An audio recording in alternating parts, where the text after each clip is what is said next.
Welcome, electronic video guests, to the outer limits of the trading card hobby TTM. Through the mail, we seek to have the famous and the infamous sign the trading cards and photographs we send to them through the mail. Today we have 7 such specimens to examine. 7 trading card autograph request return specimens to examine. So if you like seeing envelopes being cut open, you've come to the right place. Sit back, relax, and get ready to enjoy the fun presented to you from the worldwide YouTube video airfill. All right, this is going to be fantastic. Can you believe it? A TTM Monday. I hope everybody enjoyed their Father's Day. If you so choose to identify in that state of gender fluidity as a father, I hope it was a good Father's Day for you. I had a very nice Father's Day. I got a couple of nice Father's Day gifts. 2022 Contenders Blaster Box and a Big League Baseball Blaster Box. Sometimes it does pay off to have kids. Don't listen to what everybody tells you. Sometimes it's A-okay to have a couple of kids. So we had a good Father's Day and we're ready to get started on a new week. Although all weeks pretty much seem the same, don't they? But anyway, let's do some TTMs. TTM Monday. Let's get started to see what we got. Some trading card fun. TTM number 1 is coming to us from the hellhole of America, Tampa, Florida. The most miserable people in the world live down there in Tampa. Let's see. What unfortunate soul we got a card back from down in Tampa. Who's got to live down there? Oh, that is a nice 1990 Topps card, signed by Mr. Dave Schmidt. Look at that sweet old Topps card. Beautiful. Dave Schmidt. He is now 65 years old. A starter and reliever. He pitched 12 years in the major leagues, mainly with Texas and Baltimore. He had a career record. 54 wins, 55 losses. Poor guy. He finished with a losing record. 3.88 earned run average. He did have 50 saves. Best year was 1984 with Texas. 6 wins, 6 losses. Very nice. 2.56 ERA and 12 saves. Dave Schmidt, thank you, sir, for signing that 1990 Topps card. That came out looking real nice. Dave Schmidt, TTM number 1. All right, let's see what we got for TTM number 2. This one is coming to us from somewhere out there in the cosmos, dropped in our mailbox by the that behind all that. Let's see what we got from the cosmos, from the that behind all that, the power of the universe. Let's see what we got. Oh, very nice. Seen a lot of people getting this guy back. He must be signing his cards finally. Mr. Rick Ruschel. Beautiful. Look at that. That is a sweet old card. 76 Topps card. He signed it in a great spot. It looks really good. Look at that nice old Topps card. Rick Ruschel. Beautiful. Very good pitcher back in the day. He's now 74 years old. Pitched for the Cubs. He also had some good years with the Giants and Pirates. Also, for a pitcher, he wasn't a bad hitter. Despite his chubby behemoth frame, he was occasionally used as a pinch runner, too. Not a bad old ball player. Pitched 19 years. He won 214 games with a very respectable 3.37 career ERA. 3 times an All-Star, 2 times a Gold Glove winner. He won 20 games for the Cubs in 1977, won 19 games for the Giants in 1988 at age 39. 26 career shutouts. And by now you ought to know how many. That leaves him ahead of the legendary Jacob deGrom on the career shutout list. Rick Russell, 26 career shutouts. Jacob deGrom, 2. He's got a long, long way to go to catch Rick Russell. I don't know if he's going to get 24 more shutouts in his career. 102 complete games. deGrom's going to have to throw 98 complete games to catch up to Rick Russell. 98 complete games to go for Jacob deGrom. Well, we thank Rick Russell for signing this 1976 Topps card. That is a beauty. It looks really good. Great to have that one back. Thank you, Mr. Russell. All right. We got 2 TTMs down. Let's see what we got coming to us next. This one's coming to us from Indianapolis, Indiana. The American Heartland. What do we got coming to us from Indianapolis, Indiana? Let's open it and see. Oh, it looks like a custom art card. Oh, that is a beauty. Look at that. Speaking of the American Heartland, look at that. 71-year-old rock and roll Hall of Famer John Mellencamp. He became a star in the 1980s with a string of great Americana hits. Hurt So Good, Jack and Diane, Pink Houses, stuff like that. This guy sold over 30 million albums in the U.S., 60 million worldwide. 13-time Grammy nominee, did win 1 Grammy. He also helped start that Farm Aid thing and is a big Indiana Hoosiers fan. John Mellencamp, look at that. That is a beautiful signature on that custom art card. Really appreciate that. Rock and Roll Hall of Famer. Thank you, sir. Look at that. That looks great. John Mellencamp, Hall of Famer. Love it. All right, we're rolling along pretty good. Let's take a mini break here and remind everybody to hit that subscribe button. When we get to 1,200, we're giving away this box of 2021 Panini Chronicles draft picks. First off the line. Look at that stamp seal on there. 4 autographs in that box. You'd probably most definitely get a Trevor Lawrence or a Kyle Trask. So you want to tell all your friends, your children, your loved ones, your enemies, your pastors, all the clerks at the convenience stores you shop at, homeless people on the street. Sign them up on your iPhone and have them subscribe so we can get to 1,200 and give that box away. All right, let's go on to our next TTM, if you can see that through all that little barcode up there. This one's coming to us from Fort Myers, Florida. Fort Myers, Florida. What in the world? What do we got? Can anything good come out of Fort Myers? Let's take a look and see. Looks like we got our note. I can pull that out. Hopefully our card is in there. Oh, look at that. Beautiful. Bruce Coslett, old coach of the Jets, old tight end, 76 years old. This is his 1990 Pro Set coach's card. He was a long-time backup tight end to Bob Trumpy with the Bengals in the 70s, and later he had very unsuccessful head coaching career. He was an undrafted free agent out of Pacific. Played for the Bengals from 1969 to 1976. He only started 19 games.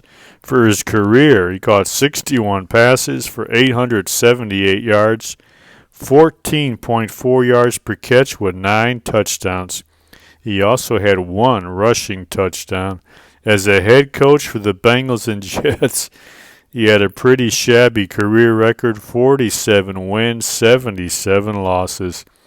Only made 1 playoff appearance, a 1991 wild card game, lost to the Oilers. Bruce Coslett, look at that old Pro Set coach's card. Look at that old card. All right, let's see if he answered any questions on the note. I don't even remember what I answered old Coach Coslet. What did I ask him? Let's see. What do we got here? Oh, yeah. I said, hey, Coach, did you like playing or coaching better? Coaching was more rewarding. At 47-77 record, very rewarding. Any players who caused you an especially big headache when you were coaching? There were a few, but I mostly remembered all the great ones. All right, very nice. He didn't name any names. I didn't think he really would, but he gave it a pretty decent answer there. Thank you, old Coach Coslet. Really appreciate you signing that old Pro Set coaching card and answering those questions. Very nice. Bruce Coslet, outstanding. All right, let's just keep rolling along. Let's go to Beer City. Milwaukee, Wisconsin. Immortalized by Jeffrey Dahmer, the old chocolate factory worker. Milwaukee, Wisconsin. Dahmer Town. Let's see what we got. Oh, this is a sweet old card. Been waiting on this one a long, long time. Look at that. That is one of the best Topps cards. The 1964 Topps. Signed by old Felix Mantilla, 88 years old. Look at that sweet, sweet old Topps card. Felix Mantilla. That is a sweet-looking card. Beautiful signature down there. This guy had kind of an odd career. He broke in with Milwaukee in 1956 at age 21. He was a member of the Braves' 1957 World Series team. Kicked around the National League for 6 or 7 years as a utility player. Traded to the Red Sox, and at age 29 in 1964, he exploded for a 30-home-run season.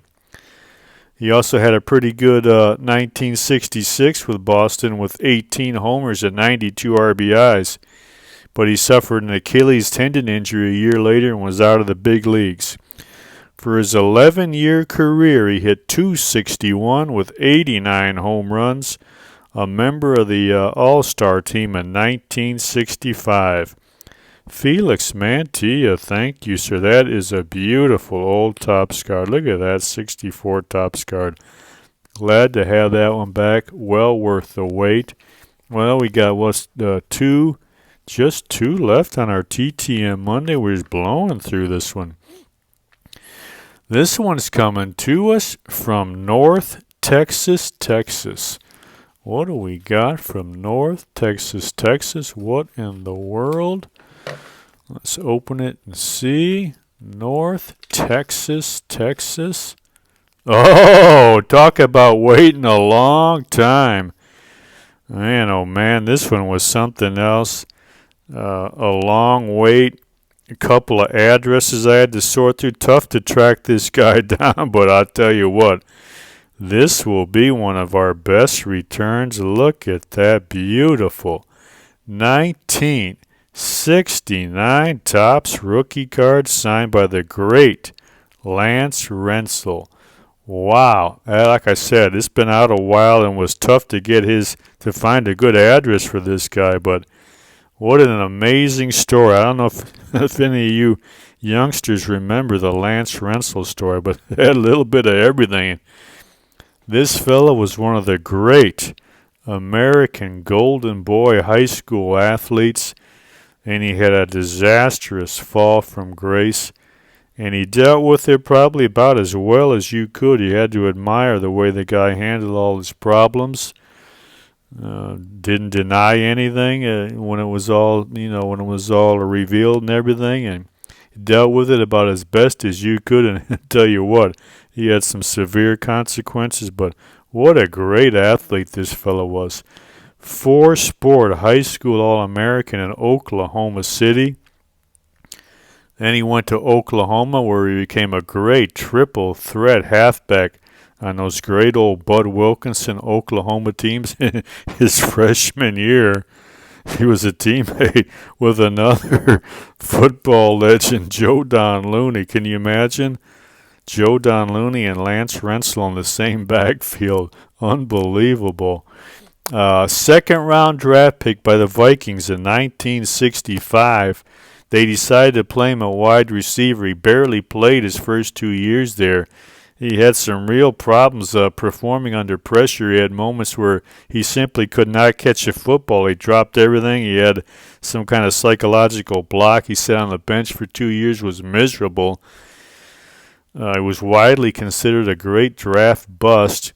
And then he had a little off-the-field incident that was kind of embarrassing to the team. They sort of covered it up a little bit, traded him to the Dallas Cowboys.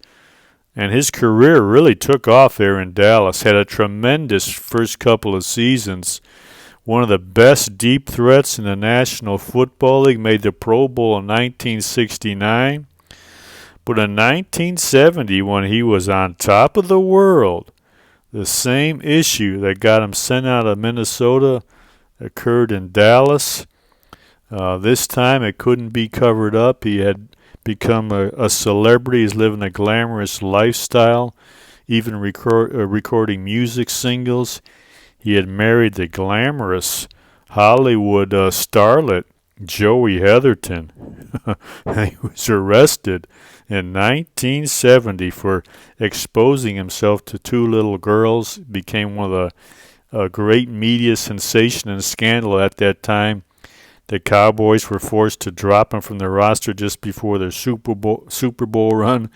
Joey Heatherton left him and divorced him. And the Cowboys had to trade him after all his legal issues were finally resolved. They traded him to the Los Angeles Rams. He was never quite the same. Never made it back. The shadow of that arrest dogged him everywhere. For his career, he caught 268 passes for 4,826 yards, averaging 18 yards a catch, 38 touchdowns. As I say, though, he handled his problems about as well as you could. He went on to write one of the best sports books ever.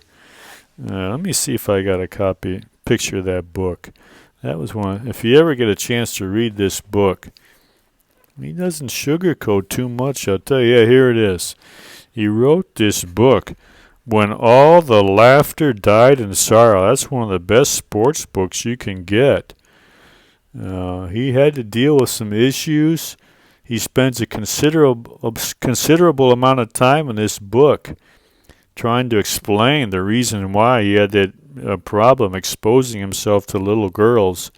I'll tell you what, for the most part, it rings true.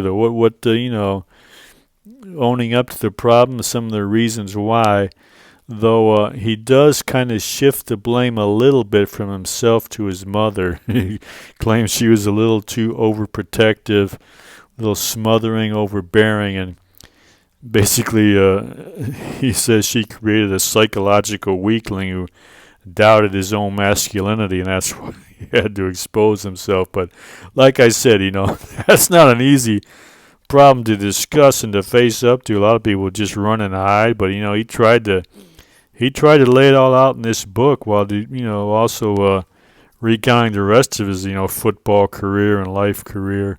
Not an easy thing to do. Very good book. I recommend it. And look, can you imagine one of today's athletes being anywhere near this honest when they're just trying to discuss their own issues? Look at this guy, the quarterback from the Browns, Deshaun Watson. He's pretty much got the same problem. I mean, he exposes himself to women all the time, but he don't even admit he had a problem, let alone trying to get to the bottom of it like this guy did. Very, very forthright, Lance Rensel. Here's a picture of him leaving jail in Dallas after that arrest. The Dallas police authorities let the media in there to get a picture of him as he's being released from jail. Poor guy. And here he is when he was on top of the world, married to the great starlet Joey Heatherton, but that arrest caused a lot of embarrassment for her, and she left him. Like I said, he had a big fall from grace, but what a great athlete he was. He had success in high school, college, and the NFL. He dealt with his issues best he could. Very glad to get this rookie card signed by the great Lance Rensel. And I'll tell you one last thing before we get probably went on too far on this, but for those of you who know a little bit about conspiracy history, a very odd name comes up quite often throughout Lance Rensel's life. Louis Jolyon West. If you know conspiracy, you know that name, so you might want to do a little research on your own if you're interested in the issue, but we'll leave it at that. Otherwise, we could go on and on about this great athlete who dealt with some problems about as well as you can. Thank you, Mr. Lance Rensel. This is one of our best returns. 1969 Topps rookie card signed by the great Oklahoma athlete Lance Rensel. Beautiful. All right. We wish you all the best. God bless you, sir. You had a lot to deal with in your life, and like I said, you did it about as well as can be done. Thank you, Mr. Rensel. All right. Well, we got one left. It's going to be tough to top that one. One TTM left. This one's coming to us from San Francisco, California. That is fantastic. San Francisco, one of the most colorful cities, featuring yellow and brown on the public sidewalks. San Francisco, California. All right, let's see what we got from San Francisco. Oh, very nice. Well, we ended with a Hall of Fame. Well, he's not in the Hall of Fame. He ought to be in the Hall of Fame, though. Roger Craig. Very nice 1990 Fleer card. He signed that beautifully, put his 1,000, the first running back to gain 1,000 yards rushing and receiving in the same year. Look at that sweet old Fleer card. Roger Craig. Second round pick by the 49ers in, 1983 out of Nebraska. In 1985, like you said, the first player to have 1,000 yards rushing and receiving. Won 3 Super Bowls with the 49ers. He was the 1988 NFL Offensive Player of the Year, 4-time Pro Bowler. First player to score 3 touchdowns in a Super Bowl. 1980s All-Decade Team. 8,189 yards rushing, averaging 4.1 yards per carry. 4,911 receiving yards, 73 total TDs. You got to imagine someday he'll get into the Hall of Fame. Thank you, Mr. Craig. Really appreciate that signature, that nice description. Beautiful.